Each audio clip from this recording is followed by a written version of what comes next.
बिस्मिल्लाहिर्रहमानिर्रहीम। Ladies and gentleman, अस्सलाम वालेकुम। उम्मीद है आप सब ठीक होंगे और मेरी दुआ है कि अल्लाह ताला आपको अपने हिफ्ज़ व अमान में रखे। ख़वातीन व हज़रात, आज हम डिस्कस करेंगे कॉग्निटिव डेवलपमेंट को। Basically when we talk about cognitive development, तो इससे मुराद ये है कि कॉग्निशन में जो चेंज आता है उसको हम कॉग्निटिव डेवलपमेंट कहते हैं। अब जब हम चाइल्डहुड डेवलपमेंट की बात करते हैं, basically this is one domain of childhood development, child's development. अब बच्चे में जो डेवलपमेंट होती है वो फिजिकल भी हो सकती है, वो कॉग्निटिव भी हो सकती है, वो इमोशनल भी हो सकती है, साइकोलॉजिकल भी हो सकती है, एथिकल भी हो सकती है, मोरल डेवलपमेंट भी हो सकती है। यानी जैसे जैसे बच्चे की उम्र, डेवलपमेंट से मुराद होती है कि किसी चीज़ का चेंज होना। और आम तौर पर जब हम कॉग्निटिव डेवलपमेंट की बात करते हैं या मॉरल डेवलपमेंट की बात करते हैं या फिजिकल डेवलपमेंट की बात करते हैं, तो उससे मुराद ये होता है कि with the passage of time बच्चे में जो चीज़ें बढ़ रही हैं। लाइक कॉग्निटिव डेवलपमेंट की जब हम बात करते हैं तो उसका मतलब है जो कॉग्निशन बढ़ रही है बच्चे की। कॉग्निशन क्या होता है? कॉग्निशन एक हायर मेंटल प्रोसेसेस की एक रेंज होती है, यानी कि हायर मेंटल प्रोसेसेस होते हैं जिनमें इंटेलिजेंस आ जाता है। अब हम कहते हैं जी कॉग्निटिव डेवलपमेंट, तो इसका मतलब ये है कि with the passage of time, उम्र बढ़ने के साथ साथ बच्चे का आईक्यू बढ़ रहा है। फिर अगर कॉग्निटिव डेवलपमेंट में बच्चे की अंडरस्टैंडिंग भी बढ़ रही होती है, कॉग्निटिव डेवलपमेंट में बच्चे की डिसीजन मेकिंग पावर्स भी बढ़ रही होती हैं, कॉग्निटिव डेवलपमेंट में बच्चे की प्रॉब्लम सॉल्विंग एबिलिटीज भी वक्त गुजरने के साथ साथ जो है वो बढ़ रही होती हैं। तो कहने का मकसद ये है कि जैसे जैसे बच्चे की उम्र बढ़ती है, बच्चे की कॉग्निटिव डेवलपमेंट होती रहती है। अब सबसे इम्पोर्टेंट नाम, जब हम चाइल्डहुड डेवलपमेंट की बात करते हैं तो सबसे इम्पोर्टेंट नाम वो जीन पियाजे का है। जीन पियाजे ने 1950s के जो एरिया था, 40s 30s का जो एरिया था, उसमें उसने बच्चों पर रिसर्च की। यानी 1950 की सराउंडिंग में कॉग्निटिव डेवलपमेंट पे बहुत ज़्यादा काम हुआ और जो सबसे इम्पोर्टेंट नाम था कॉग्निटिव डेवलपमेंट में वो था जीन पियाजे। जीन पियाजे एक स्विस स्विस साइकोलॉजिस्ट था। उसने बच्चों की कॉग्निटिव डेवलपमेंट पे बहुत ज़्यादा रिसर्च की। वैसे तो उसने मॉरल डेवलपमेंट पे भी रिसर्च की बच्चों की, लेकिन जो मोस्ट इम्पॉर्टेंट थ्योरी जो जीन पियाजे की है वो कॉग्निटिव डेवलपमेंट में है। वैसे उस दौर में 1950s का जो इरा था, उसमें बिहेवियरिस्ट भी बहुत ज़्यादा काम कर रहे थे। लेकिन बिहेवियरिस्ट का जो सबसे बड़ा फ्लॉ था या ड्रॉबैक था वो ये था कि वो एनिमल्स पे मोस्टली अपनी रिसर्च करते थे और जो कंक्लूजन्स वो ड्रॉ करते थे, जिस तरह आपने क्लासिकल कंडीशनिंग, ऑपरेंट कंडीशनिंग सुना होगा। क्लासिकल कंडीशनिंग में उन्होंने वो डॉग पे एक्सपेरिमेंट की, ऑपरेंट ऑपरेंट कंडीशनिंग में स्किनर ने पिजन पे एक्सपेरिमेंट किए, इसी तरह वॉटसन ने रैट पे एक्सपेरिमेंट किए। तो वो उनका जो ज़्यादातर एक्सपेरिमेंटेशन थी उनकी, वो एनिमल्स पे होती थी, यानी नॉन ह्यूमन पे होती थी, एनिमल्स पे होती थी, और उसके बाद उनको वो इंसानों पर जो है वो उसके रिजल्ट्स को जनरलाइज कर देते थे। तो ये एक थ्रेट था उसकी एक्सटर्नल वैलिडिटी पर, रिसर्च की एक्सटर्नल वैलिडिटी पर। लेकिन बहरहाल यहाँ पर हम एक्सटर्नल वैलिडिटी की बात नहीं कर रहे हैं, हमारा मकसद सिर्फ यहाँ पर कॉग्निटिव डेवलपमेंट जो कि जीन पियाजे ने जो दिया था कॉन्सेप्ट, उसको डिस्कस करना है। तो जब वो बिहेवियरिस्ट जो थे वो एनिमल पर रिसर्च करते थे और उसकी जो फाइंडिंग्स होती थी वो इंसानों पर इम्प्लीमेंट करते थे, बच्चों पे इम्प्लीमेंट करते थे। तो पियाजे ने इस पे काफ़ी क्रिटिसाइज़ किया इस चीज़ को और उसने इंसानों पे रिसर्च करना शुरू की। इवन कि उसने अपने फैमिली के बच्चों पे रिसर्च करना शुरू की और उसने कुछ कॉन्सेप्ट्स दिए। तो उसने जो कॉग्निटिव डेवलपमेंट से रिलेटेड थे वो कुछ कॉन्सेप्ट्स ड्रॉ किए और उसकी सारी की सारी जो रिसर्च थी वो ह्यूमन बीइंग पर थी। अब सबसे पहला जो उसका कॉग्निटिव डेवलपमेंट में सबसे पहली जो बात पियाजे ने की वो की, उसने कहा एज और बायोलॉजिकल मैच्योरेशन। यानी एज या बायोलॉजिकल मैच्योरेशन वही चीज है। एज का मतलब ये होता है कि उम्र जो है वो बढ़ रही है इंसान के ऐसा, तो बायोलॉजिकल मैच्योरेशन भी वही चीज होती है कि इंसान जो है वो बायोलॉजिकली मैच्योर होता है वक्त के साथ साथ। तो पियाजे ने ये कहा कि जैसे जैसे बच्चे की उम्र बढ़ती जाती है या बायोलॉजिकल मैच्योर होता जाता है बच्चा बायोलॉजिकली, उस तरह उसकी जो कॉग्निटिव डेवलपमेंट है वो भी होती जाती है। यानी कॉग्निशन जो है उसकी, यानी उसका जो आईक्यू है, जो थिंकिंग है, जो इंटेलेक्चुअल एबिलिटीज हैं, जो उसकी परसेप्शन है, जो उसकी लर्निंग है, जो उसका डिसीजन मेकिंग पावर्स हैं, जो उसकी प्रॉब्लम सॉल्विंग एबिलिटीज है, वो आहिस्ता आहिस्ता वक्त के गुजरने के साथ साथ, उम्र के गुजरने के साथ साथ आहिस्ता आहिस्ता जो है वो ग्रो करती जाती है, वो बढ़ती जाती है। बच्चे के अंदर अंडरस्टैंडिंग का लेवल जो है वो इंक्रीज होता जाता है, बच्चे का आईक्यू इंक्रीज हो जाता है, अंडरस्टैंडिंग बढ़ती जाती है बच्चे की। तो एक फैक्टर ये था एज और बायोलॉजिकल मैच्योरेशन। अब दूसरा उसने जो फैक्टर कॉग्निटिव डेवलपमेंट के हवाले से उसने बात की, वैसे तो उसने जो एज और बायोलॉजिकल मैच्योरेशन का जो एक फैक्टर था उसने सबसे ज्यादा जोर इस पर दिया। उसने कहा सबसे ज्यादा जोर, वेरी इंपॉर्टेंट जो कॉज है कॉग्निटिव डेवलपमेंट की, जो इंपॉर्टेंट फैक्टर है कॉग्निटिव डेवलपमेंट में, वो एज या बायोलॉजिकल मैच्योरेशन है।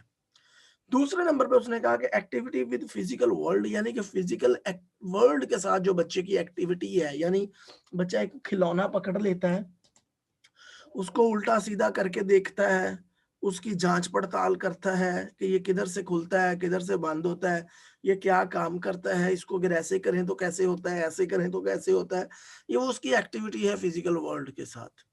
तो पियाजे के मुताबिक बच्चे की फिजिकल एक्टिविटी जो वर्ल्ड के साथ होती है वो भी कुछ ना कुछ हद तक, not the level of age और बायोलॉजिकल मैच्योरेशन, बल्कि कुछ ना कुछ थोड़ा, बहुत थोड़ा जो है वो एक्टिविटी विद फिजिकल वर्ल्ड जो है वो भी बच्चे की कॉग्निटिव डेवलपमेंट पे असरअंदाज होती है, उसको डेवलपमेंट में हेल्प करती है, उसको बढ़ाती है, बच्चे की एबिलिटीज को बढ़ाती है, बच्चे की इंटेलेक्चुअल एबिलिटीज को बढ़ाती है। इसी तरह थर्ड पॉइंट उसने जो दिया, उसने कहा कि सोशल इंटरेक्शन भी कुछ ना कुछ हद तक इम्पोर्टेंट है।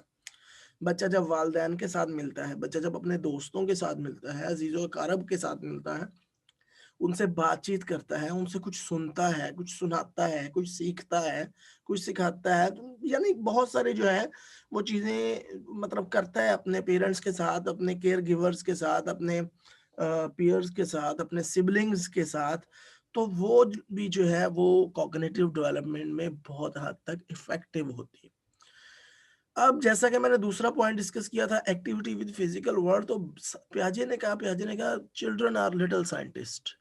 बच्चे जो हैं वो छोटे छोटे साइंसदान हैं। अब साइंसदान क्या करते हैं? साइंसदान बेसिकली चीज़ों को देखते हैं, उन पर तजर्बात करते हैं, उनसे कोई नई चीज़ें निकालने की कोशिश करते हैं, कोई नई ईजादात करते हैं, उनको खंगालते हैं चीज़ों को नए रिजल्ट निकालते हैं। तो बच्चे भी यही करते हैं। बच्चे जब फिजिकल वर्ल्ड के साथ एक्टिविटी करते हैं, जब चीज़ों के साथ खेलते हैं, उनको इस्तेमाल करते हैं, तो वो भी उनको इस तरह खंगाल रहे होते हैं, इस तरह खोल के बंद करके चीज़ों को देख रहे होते हैं, ऊपर नीचे से छेड़ के देख रहे होते हैं कि ये है क्या, क्यों है, कैसे होगा, कैसे नहीं होगा, ऐसे करें तो क्या होगा, वैसे करेंगे तो क्या होगा।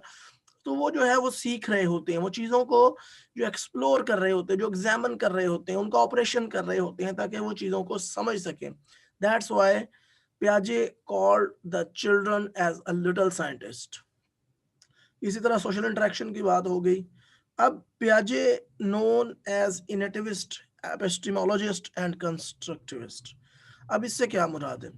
अब चूंकि जब मैंने आपको बात की कि सबसे इंपॉर्टेंट जो है चीज है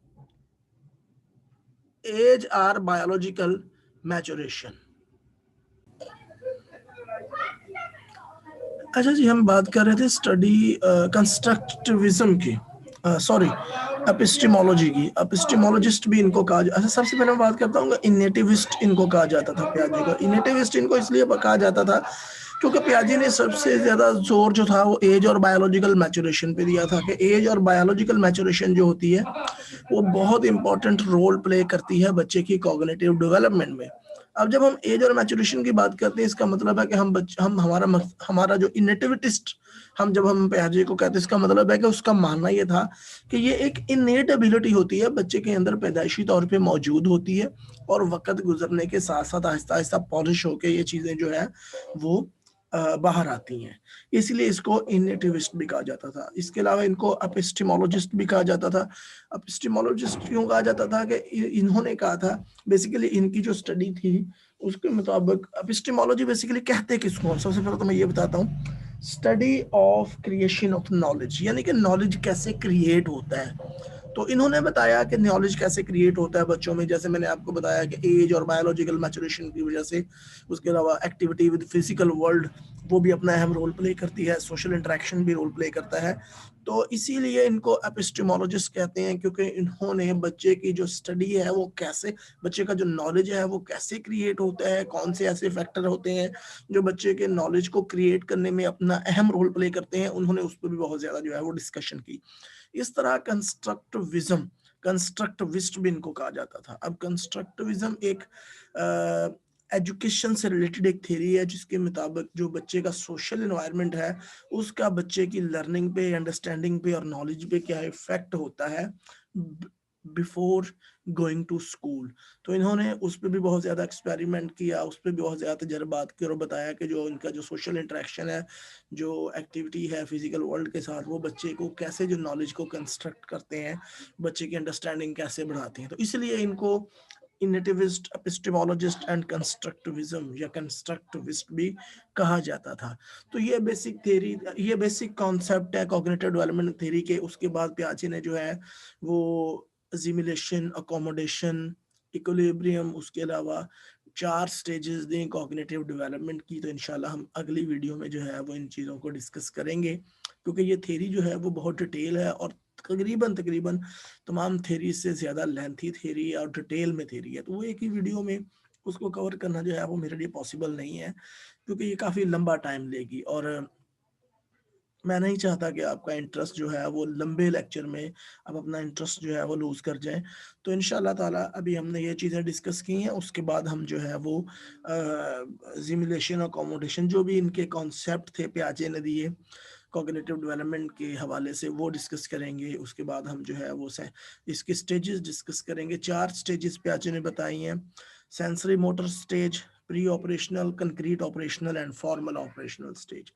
तो ये 4 स्टेजेस जो हैं वो पियाजे ने कॉग्निटिव डेवलपमेंट के हवाले से डिस्कस की हैं कि बच्चे में जिस तरह सेंसरी मोटर स्टेज जो है वो 0 से 2 साल तक होती है, तो इसी तरह दूसरी जो स्टेज 2 साल से आगे चलती है। तो इस तरह करके एज वाइज मैंने आपको बताया था कि जैसे जैसे पियाजे ने कहा कि एज या बायोलॉजिकल मैचुरेशन जो होती है, बच्चा बायोलॉजिकली मैच्योर होता है, उसकी जो कॉग्निटिव डेवलपमेंट होती जाती है, उसकी जो अंडरस्टैंडिंग है वो बढ़ती जाती है, उसकी जो इंटेलेक्चुअल एबिलिटीज़ हैं वो बढ़ती जाती है, उसका आईक्यू बढ़ता जाता है, उसका जो डिसीजन मेकिंग एबिलिटीज हो, पावर्स होती हैं वो बढ़ती जाती हैं, प्रॉब्लम सॉल्विंग एबिलिटीज बढ़ती जाती हैं, एब्स्ट्रैक्ट रीजनिंग, एब्स्ट्रैक्ट थिंकिंग, इन तमाम को हम एग्जेक्टिव फंक्शनिंग भी कहते हैं। इन शॉर्ट के with the passage of time child's executive functioning abilities increase. So इंशाल्लाह ताला अगले लेक्चर में हम फिर ये बाकी जो तमाम चीज़ें हैं वो डिस्कस करेंगे। थैंक यू वेरी मच, अपना बहुत सारा ख्याल रखिएगा।